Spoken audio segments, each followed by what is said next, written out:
Good morning, dear students. This is chapter 6 tissues, and I am here with part 1 of this chapter. Okay, in chapter 5, we have discussed about the cells that that is the fundamental unit of life, and here in chapter 6, we will discuss about the tissues that is made up of cells. Okay, what we are going to learn in this session? Before starting the session, let me provide you some primary information. See, as you know, tissues are made up of cells. And tissues are different in plants as well as in animals. In this session, we'll learn about plant tissues. There are two types of plant tissues, that is meristematic and permanent. Okay, but in this session, we will not discuss both the types of plant tissues. So what we are going to start? As you know, plants and animals, they both have different type of tissues. So why do they have different type of tissues, that we will discuss, and then we'll go to the plant tissues. Only one type of plant tissues, that is meristematic tissue, we will discuss in this session. Okay, so let me start. As you already know that all the living organisms are made up of cells, that we have discussed in chapter 5.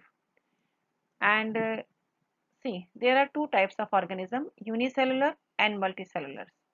In unicellular organisms, a single cell performs all the basic functions. For example, in amoeba, a single cell carries out all the basic functions. Movement like intake of food and gaseous exchange and excretions, all these basic functions are performed by a single cell. Why? Because amoeba is a unicellular organism. Okay. In multicellular organisms, there are millions of cells. And most of these cells, they are specialized to carry out specific functions.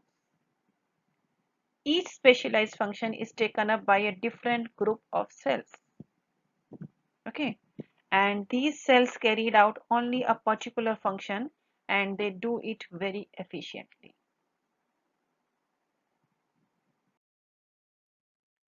In human beings, if I give you the example, muscle cells, they contract and relax, and that is the reason of movement. And what do the nerve cells do? Nerve cells carry messages. Blood cells flows to transport oxygen, food, hormones and waste material and so on. Mean to say is, in humans, different cells perform different activities. And the most important thing is they perform a special activity and they will perform it very efficiently. But in plants, what happens? In plants also they have different type of cells.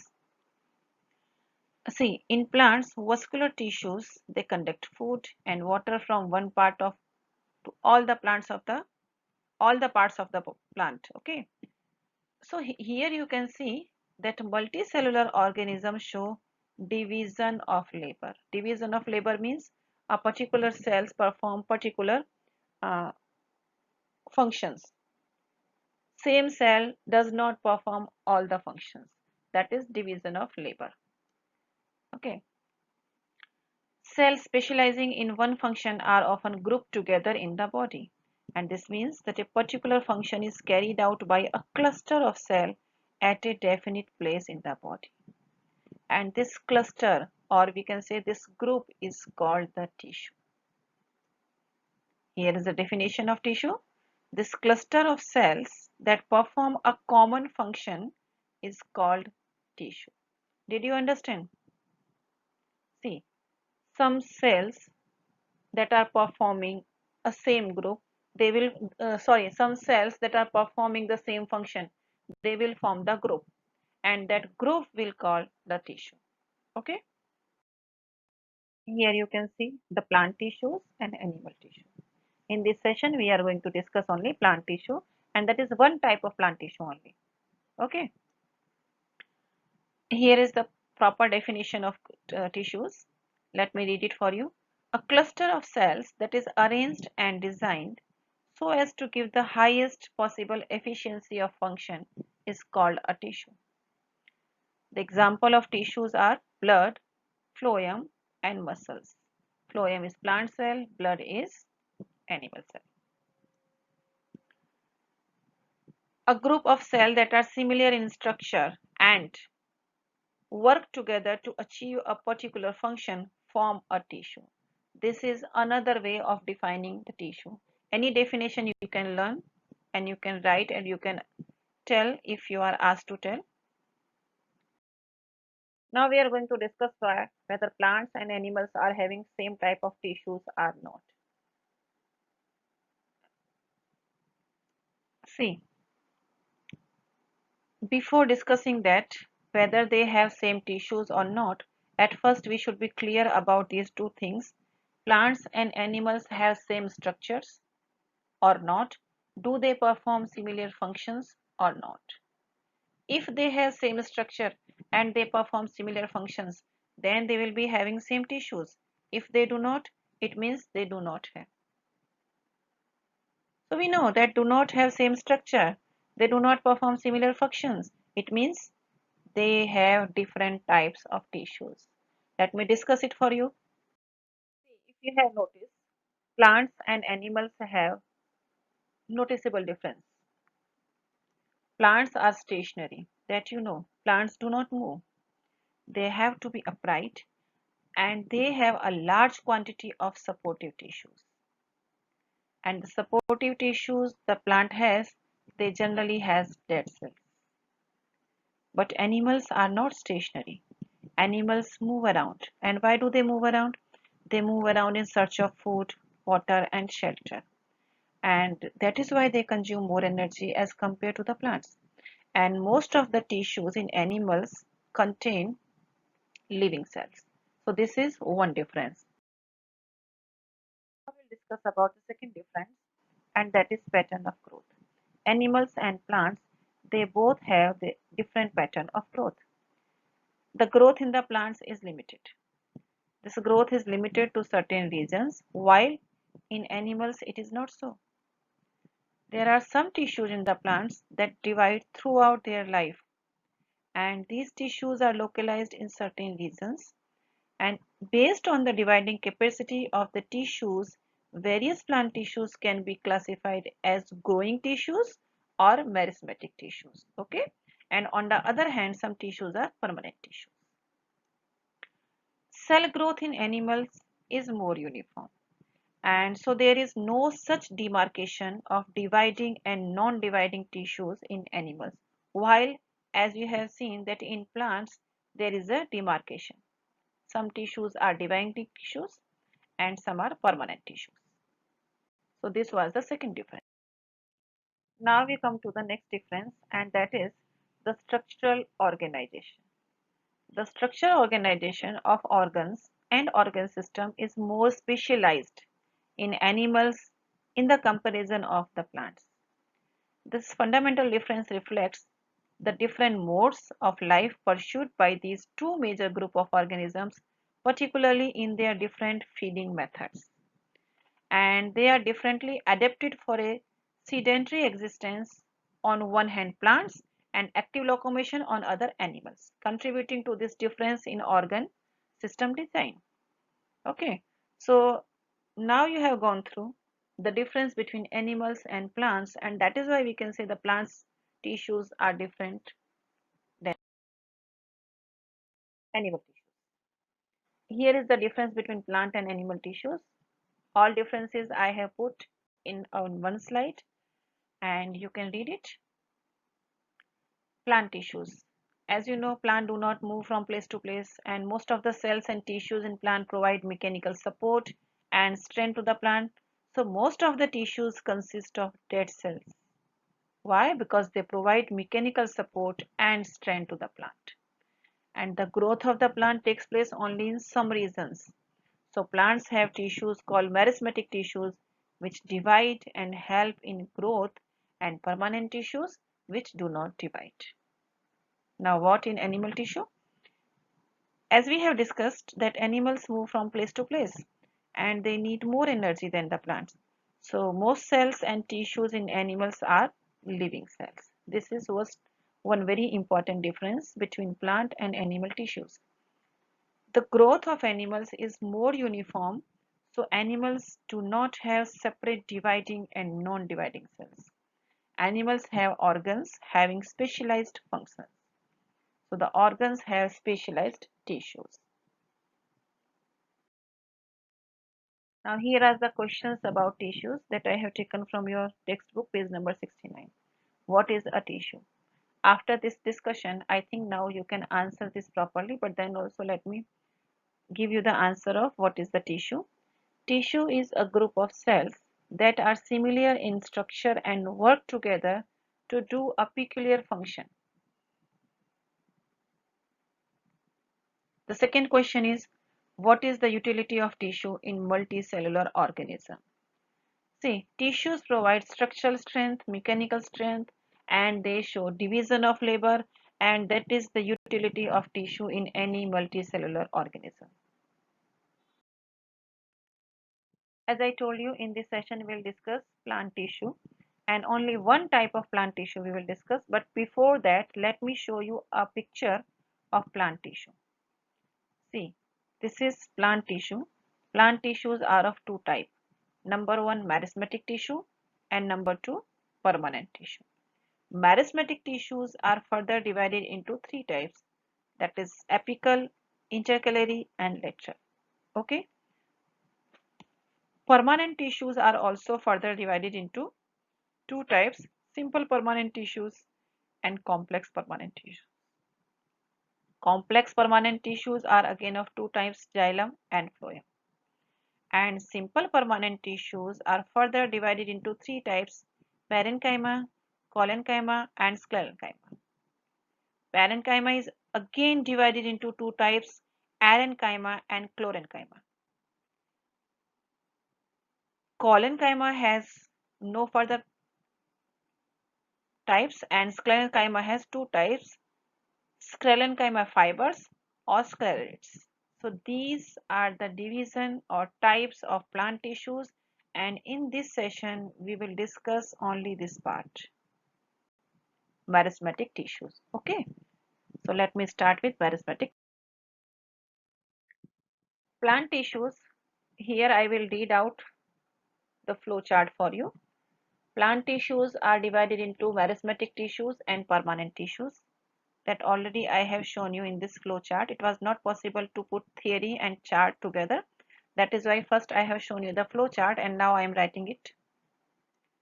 Meristematic cells are those cells which are capable of active division. They are the dividing tissues, and they are classified into apical, intercalary, and lateral meristematic. Permanent tissue that cannot divide, and they are classified into simple permanent and complex permanent. Simple permanent are classified as parenchyma, collenchyma, and sclerenchyma, and complex are again divided into xylem and phloem, that is known as vascular bundle of plants. So this was about plant tissue. Now I will discuss about meristematic tissue. Meristematic tissue is simply a dividing tissue. Okay, this is located only those specific regions in plant where the growth occurs. And depending on the region where they are present, meristematic tissues are classified as apical, lateral, intercalary.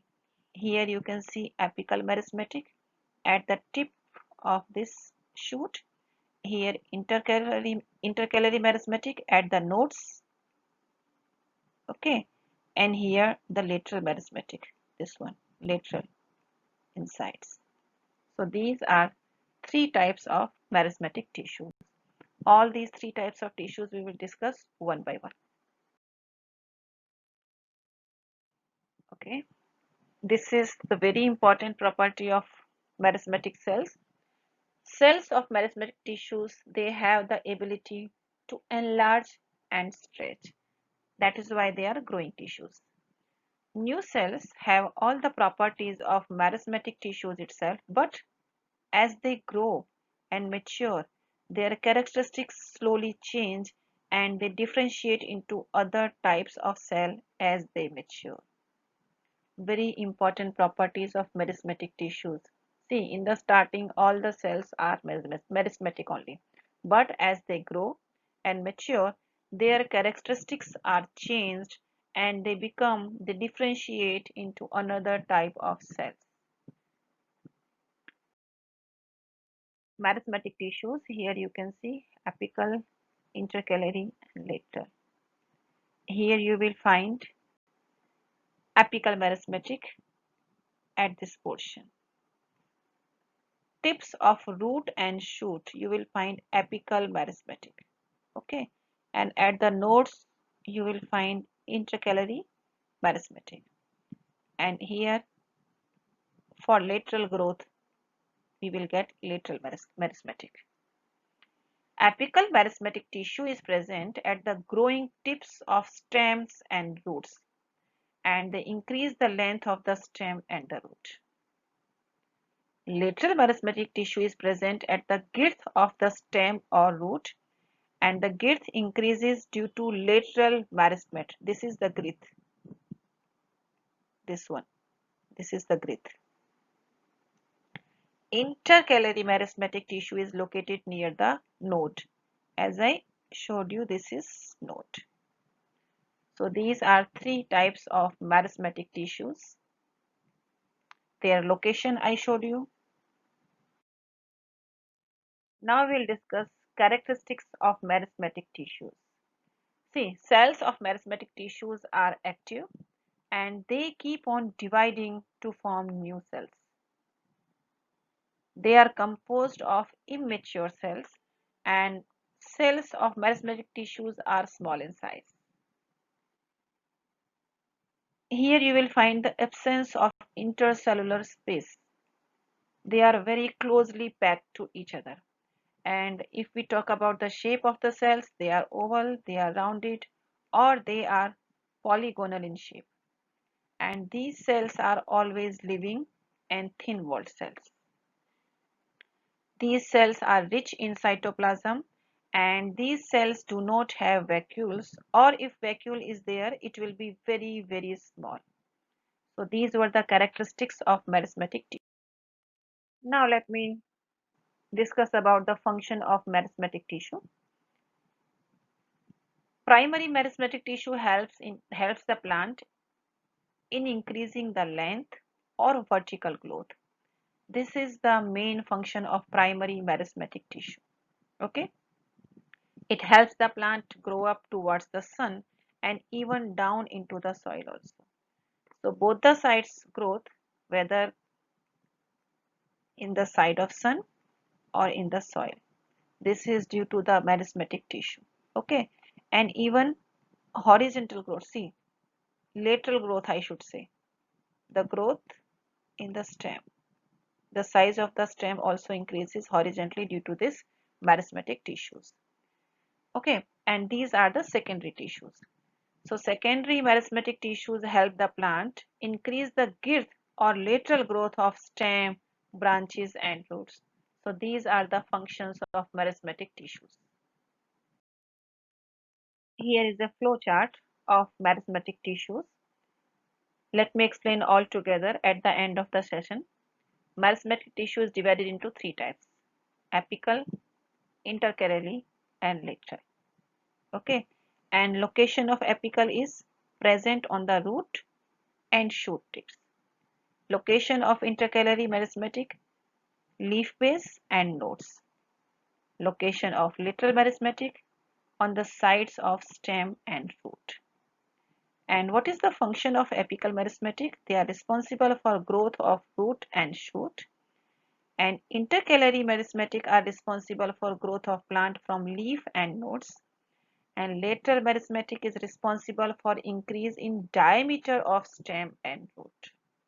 Here you can see in picture at the tip of root and shoot you will find apical meristematic. Okay, this is root and this is shoot. And here at the nodes you will find intercalary meristematic, and in the diameters in the girth you will find lateral meristematic.